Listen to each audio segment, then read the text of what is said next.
Hey guys, welcome back to another video guys. Today I'm going ahead and giving my stat prediction for every single position, every single player on the Cincinnati Bengals roster outside of kicking and punting. I don't want to do special teams, but everything else is in this video guys. So let's go ahead and see what I have. Starting off right away for Joe Burrow, our quarterback. I have him finishing the year with 5,010 passing yards. 44 passing touchdowns, 300 yards rushing, 5 rushing touchdowns, and 1 reception for 10 yards. Yeah, I'm calling it right now on September 2nd that Joe Burrow will have one 10-yard catch this season. 1,000% it's going to happen. Number 2, the running back, obviously, I guess the number 1. Joe Mixon. I have him throwing a 10-yard pass. That's to Joe Burrow. I think it's going to be like a trick play, and Joe's going to get 10 yards, and he's going to get a first down. It's going to be a clutch first down. But on the real note, though, Joe Mixon finishes the year with 1,054 rushing yards, 10 rushing touchdowns, 250 receiving yards, and 1 receiving touchdown. For Chase Brown, as you guys have been following the channel, you know I think he's going to have a breakout season. I think he's going to really take over for that RB1 spot in the future. So his first season with us, I have him going ahead and getting 750 rushing yards, 4 rushing touchdowns, 250 receiving yards, and 5 receiving touchdowns, which will really place him in that you are the receiving back third down guy for the Cincinnati Bengals. Chris Evans, I have him going for 100 yards for the season, 55 receiving yards, and a touchdown. Obviously, if Chase Brown is breaking out the way he is, you're going to see a lot less of, Chris Evans and Travion getting as much love because, let's be honest, the Bengals are looking for Samaje Perine's, filler. They're looking for his backup, or not backup, his replacement. Travion Williams, I have him getting 50 yards in the season, 35 yards receiving, and 1 touchdown. Now for the receivers, Jamar Chase, I have him getting 15 rushing yards on the season, 1,400 receiving yards, and 15 touchdowns on the season. T. Higgins, I have him getting 1,000 yards on the season and 7 receiving touchdowns. For Tyler Boyd, I have him getting 500 receiving yards and 5 receiving touchdowns. Trent Irwin, 75 yards, 0 touchdowns. Charlie Jones, or as we call him, Chuck Sizzle, 550 yards and 3 tutties. That will, hopefully, if that does work out, if that does happen, he will be the replacement for Tyler Boyd. Obviously, Chuck Sizzle is a slot receiver. Tyler Boyd's a slot receiver. We're probably going to be losing Tyler Boyd after the season's over. So now, Chuck Sizzle takes over that job, and that's that, right? Yoshi is more of an outside receiver, so I know a lot of people saying, well, Yoshi could take over for Chuck Sizzle. I'm sorry, take over for Tyler Boyd. I don't think it's going to work unless they try to convert Yoshi to a slot receiver. That's just not how Yoshi plays. Yoshi's an outside guy. Yoshi's a gulp and get him type of guy. He's going to outmuscle you. He's like a T. Higgins, Jamar Chase. He's not a slot player. While Chuck Sizzle is a slot guy. He's a smaller guy, but you throw across the middle on a slant route, he's the guy who's going to go get that ball. A drag route, he's the guy who go gets that ball, right? So with that being said, I have him going for 550 yards and 3 touchdowns, which should take over the job for Tyler Boyd. Yoshi, I have him getting 500 yards on the season for 4 touchdowns. And then Irv Smith, 300 yards and 2 touchdowns. I don't expect much from Drew Sample and Mitchell Wilcox. And I'll be honest, if this goes away, I think it's going to go this year based on my projections, then Chuck Sizzle and Yoshi would be so much of this offense, we might not see too much action from the tight ends, especially if those guys are really taking off the way they could. All right, so for our defensive line, and actually let me go ahead and move this down a little bit. There we go. So for my defensive line and defensive tackles, let's get right into it. And I'm actually going to move my face here, my beautiful face, all the way up here. And let me make myself a little bit smaller so we can see this a tad bit better. And there we are, right there. Okay, so for Sam Hubbard, I have him getting 0 interceptions, by the way. The only interception I have on the defensive line is going to be Myles Murphy. I have him getting 1 interception. And again, like I said, it's one of those things I just feel like he's going to get one.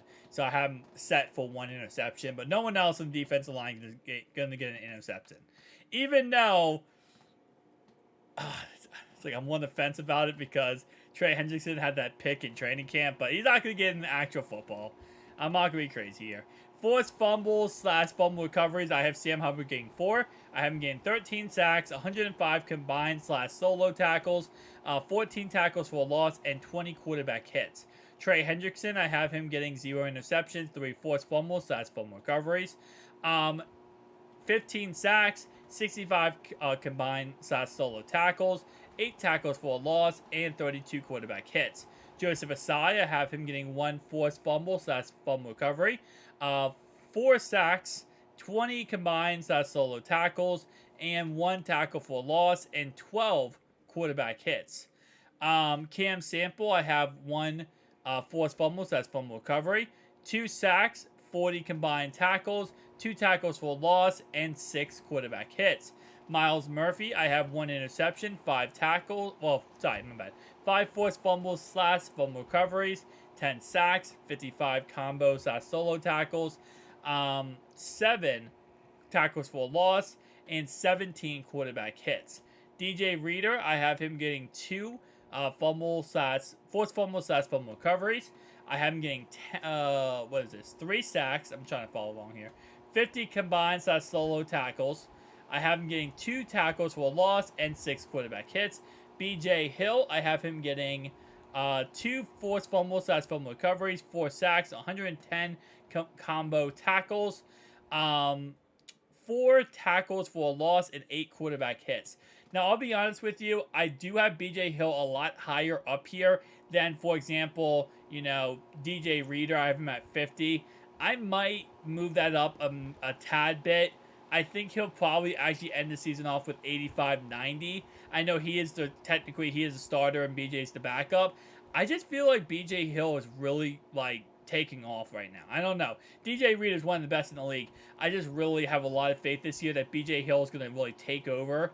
And especially with DJ Reed on last year of his contract, probably not coming back, it's very possible if someone else kind of, slowly gets some more time in that defense. So that's why I have the numbers a little bit lower. I might move that up. I'm going to say right now, just off the cuff here, I'm moving that 50 up to 75, 80, and I don't think it's going to be 50 exactly. But Zach Carter, I do have 1 sack, 25 tackles solo combined, 1 tackle for a loss, and 1 quarterback hit. And then these 2 guys, nothing really special there.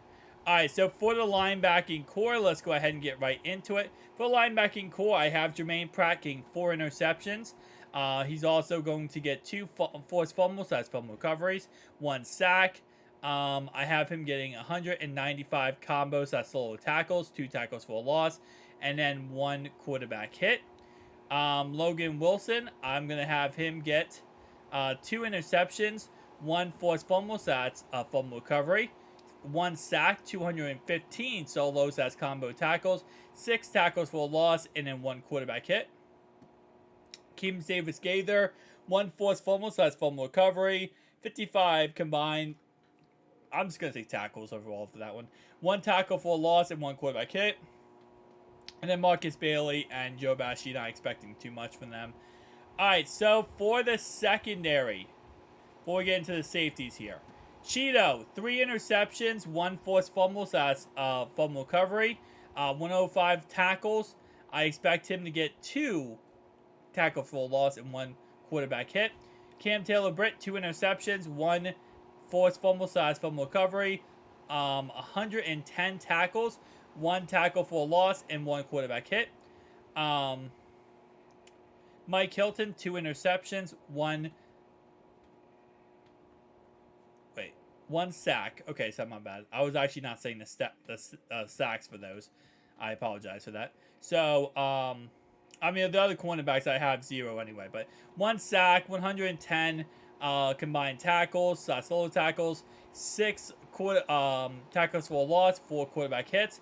DJ Turner, 5 interceptions. Yeah, I think he's going to have a great season this year. 1 forced fumble, fumble recovery, 80 tackles, 2 tackle for a loss, and 2 quarterback hits. Poison Ivy, I have him getting 1 forced fumble, fumble recovery, 35 tackles, and that's it. And then Jalen Davis, I don't really expect too much from. So for our safeties now, Dax Hill, I have two interceptions, 4 forced fumbles, that's fumble recoveries, 1 sack, 150 tackles, 2 tackles for a loss, and 6 quarterback hits. Nick Scott, 105 tackles and 1 tackle for a loss. Jordan Battle, 2 interceptions, 2 forced fumbles, that's fumble recoveries, 85 tackles. And then Tyson Anderson, I have 1 interception, 70 tackles, and that's it. So guys, those are all my predictions for this season upcoming. Again, like I said, just my personal opinions. Obviously, everyone has their own opinions. Definitely tell me down below which ones you agree and which one you disagree with. I'll see you guys next one. Peace.